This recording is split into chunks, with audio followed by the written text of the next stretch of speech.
É assim que você se sente quando vai ter uma aula de custo de produção?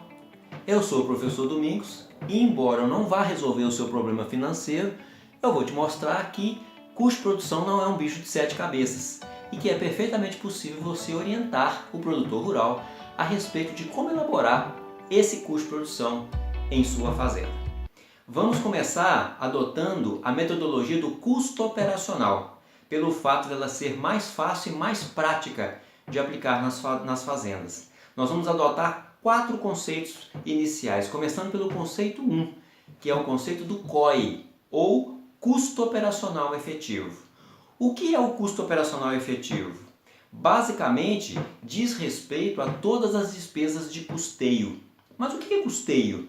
Custeio são todos aqueles gastos que são feitos no dia, na semana, no mês. São os gastos imediatos. Por exemplo, ração, energia elétrica, combustível, contas de luz, tudo que a fazenda precisa desembolsar para se manter na atividade no curto prazo. Então, esse é o conceito básico de custo operacional efetivo. Na sequência, vem o conceito 2, que é o custo operacional total, que é um pouco mais completo do que o custo operacional efetivo. Pela fórmula matemática, a gente consegue perceber que o custo operacional total, ou COT, é igual ao COI mais a mão de obra familiar, que nesse caso é o próprio salário do proprietário, mais as depreciações. Repare que aqui a gente separa a mão de obra, o salário do dono, ele é separado, ele é contabilizado à parte, para que o proprietário possa ter uma visão mais acurada de qual é o seu custo, até o custo com a sua própria mão de obra, porque a gente sabe que ele está ali na atividade e tem que ser remunerado por esse processo.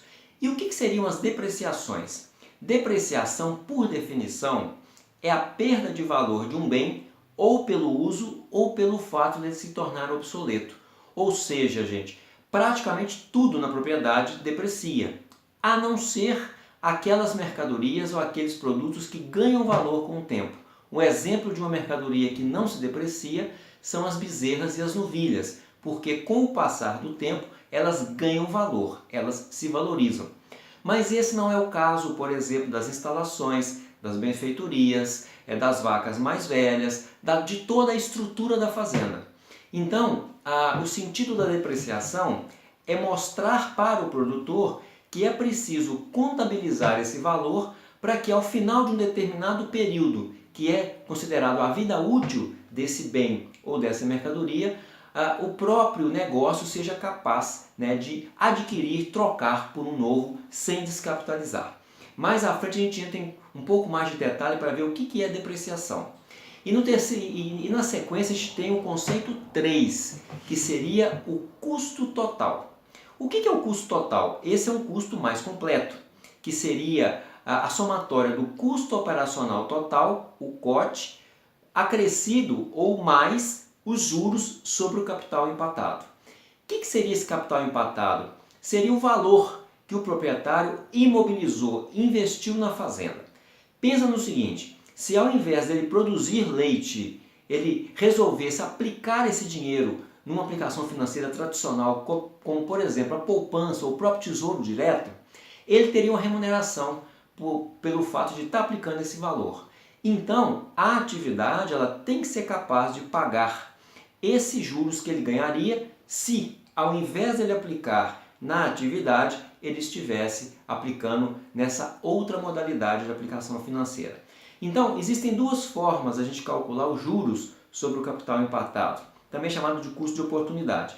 Nós podemos somar todo o valor investido na propriedade em reais e aplicar uma taxa de juros, basicamente os juros da poupança por ano, e colocar isso como sendo um custo da atividade, ou seja, a atividade para ela ser rentável, para ela ser viável, ela tem que ser capaz de pagar todos os custos, mais aquela remuneração que esse produtor iria receber se ele estivesse aplicando esse dinheiro numa aplicação financeira tradicional. A outra forma que pode ser usada para calcular esse valor, porque muitas vezes nem sempre é fácil calcular o valor total imobilizado na fazenda como, né, a estrutura por completo.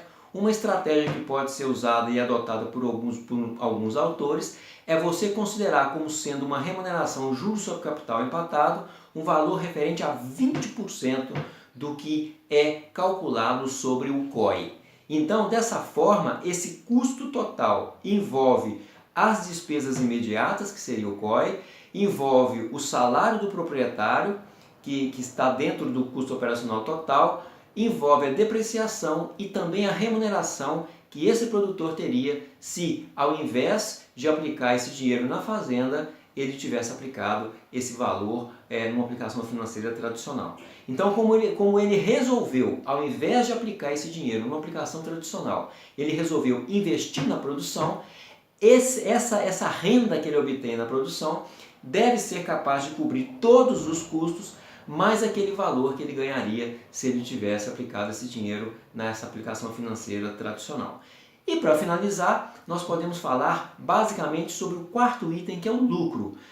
Muitas vezes a gente pensa que o lucro é só a diferença entre o que a fazenda arrecadou menos o que ela gastou, mas não é tão simples assim.